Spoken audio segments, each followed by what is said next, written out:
이 147편은 이스라엘 백성들이 바벨론 포로에서 해방이 돼 가지고 이스라엘로 돌아왔을 때 부르는 찬양이라고 할 수 있습니다. 그들이 이 바벨론의 70년을 겪고 나서 그들이 다시 한번 하나님 앞에 깨달은 것들이 있어요. 오늘 147편은 그것이 뭐냐면 하나님의 말씀이라는 거예요. 그래서 오늘 주제는 15절에 있는 말씀에 보면은 그의 명령을 땅에 보내시니 그의 말씀이 속히 달리는도다 이렇게 돼 있어요. 그러니까 말씀이 속히 달리는도다. 이 달리는 속히 달린다는 뜻의 의미가 뭐냐면 말씀이 성취되어지는 거예요.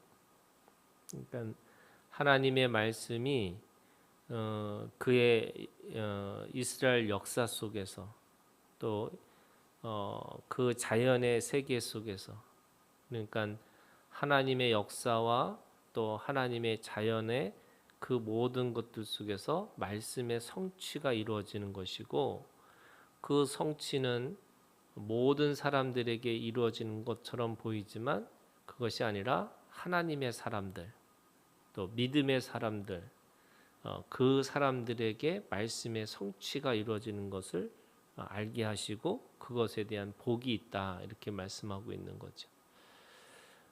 말씀이 속히 달리는도다라는 이 말의 뜻은 원래의 의미는 사실은 이것이 인카네이션이라는 거예요. 말씀이 육신이 된 거예요. 말씀은 보이지 않는 세계인데 그 보이지 않는 세계가 보이는 세계로 되어진 거죠. 이걸 인카네이션이라고 그래요. 요한일서 1장 1절에 있는 말씀에 생명의 말씀은 귀로 듣고 눈으로 보고 손으로 만진 바 되어지는 거. 그것이 인카네이션이라고 하는 거룩한 것이 물질이 되고 거룩한 것이 육신이 된 거예요. 그것이 오늘 우리에게 보여지는 세계는 바로 예수 그리스도가 우리 가운데 오신 거죠.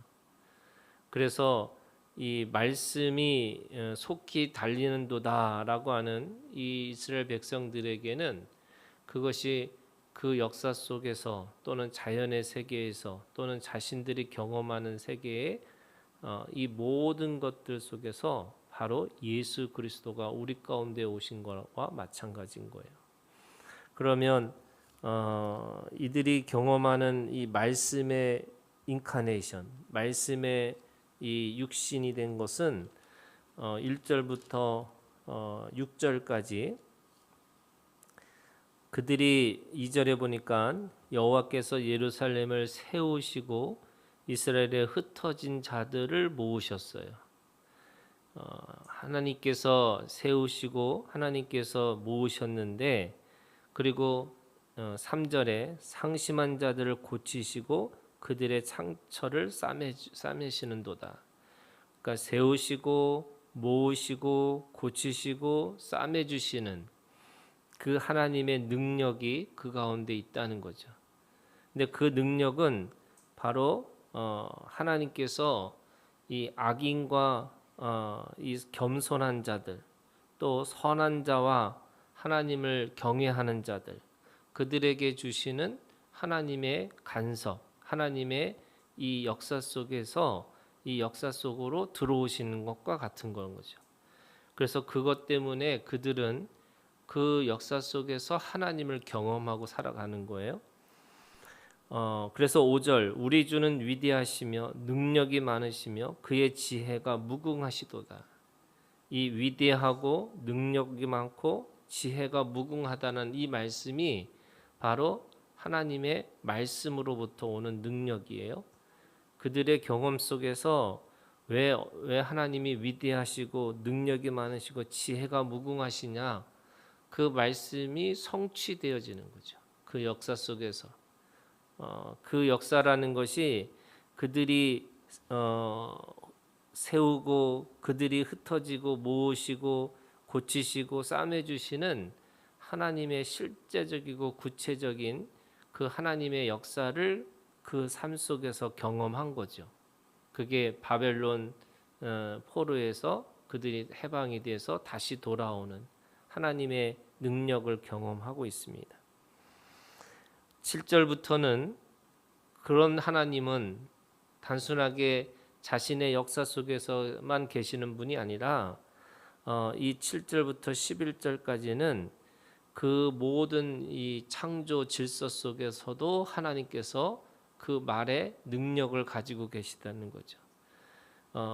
사람들이 아무리 10절에 보니까 말의 힘이 세다 하여 기뻐하지 아니하고 사람의 다리가 억세대하여 기뻐하지 아니하시고, 그러니까 사람의 말, 사람의 다리가 아니고 바로 그 말씀의 능력이라고 하는 것은 11절에 여호와는 자기를 경외하는 자들과 그의 인자하심을 바라는 자들을 기뻐하시는도다.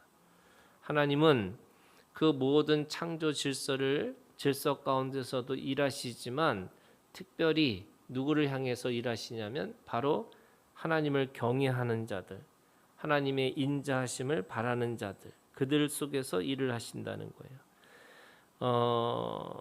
하나님의 능력이 이 8절에 보니까 구름으로 하늘을 덮으시고 땅을 위하여 비를 준비하시며 산의 풀을 자라게 하시며 들짐승과 우는 까마귀 새끼에게도 먹을 것을 주시는도다. 이 하나님의 이 창조 질서의 보존이라는 이 믿음이라는 것이 바로 말씀의 능력이지 사람의 말과 사람의 다리로 이루어진 것이 어떤 것도 있을 수 없다, 이렇게 말씀하고 있는 거죠. 그러면서 12절부터 20절까지 그 말씀을 특별하게 경험하는 사람들이 있다는 거예요. 역사 속에서 일하시는 하나님, 자연의 질서 속에서 일하시는 하나님, 그런데 그 모든 것들 속에서 진짜 복은 누가 받느냐면 바로 하나님의 사람들이 그것을 받는다라고 이야기하는 거예요. 그래서 12절에 시온아 이렇게 얘기해요.